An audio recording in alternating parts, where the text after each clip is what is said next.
First at noon, we were there at the courthouse before sunrise this morning as former Grand Rapids police officer Christopher Schur entered the courthouse to face second-degree murder charges. Today is the start of a critical hearing to determine whether there's enough evidence for this case to move forward. It's also the first time Schur has been inside the courtroom for a hearing in this case. We have multiple crews covering this case today. Right now, News 8's Phil Parnerski is in the newsroom to get us up to speed on what's happened so far. Tom, Emily, this preliminary exam is our first chance to hear testimony in this case. The courthouse was packed with supporters of both Christopher Schur as well as the family of Patrick Lyoya.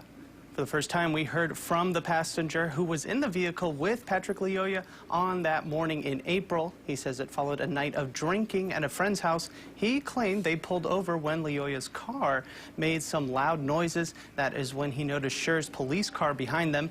This morning, the prosecutor asked him to describe those critical moments. What was going through your mind as you're reporting this? Why are you yelling out what you're saying as we hear on the video? Because, again, I knew something was wrong. After the video stops, after the shot is fired, what do you do? Well, the officer said, move back. So I did move back. So you moved away and stepped back? Mm-hmm. Did you go back to your car? No, I did not. What did you do? They came and grabbed me, put me in handcuffs. Who came and grabbed you and put you in handcuffs? It was officer. The police, after more police officers showed up? Yes, sir. Not the original officer on the scene? Not the officer that was involved with... I don't remember if it was him or not. I don't remember. Okay, but just other officers came in and put you in handcuffs? Yes, sir. Now, Schur's attorney also questioned the passenger. He wanted to know what commands Officer Schur gave Patrick Lyoya during the scuffle. You heard him say stop over and over again, right? Yes. You heard him at some point yell to Patrick, drop the taser, right? Yes.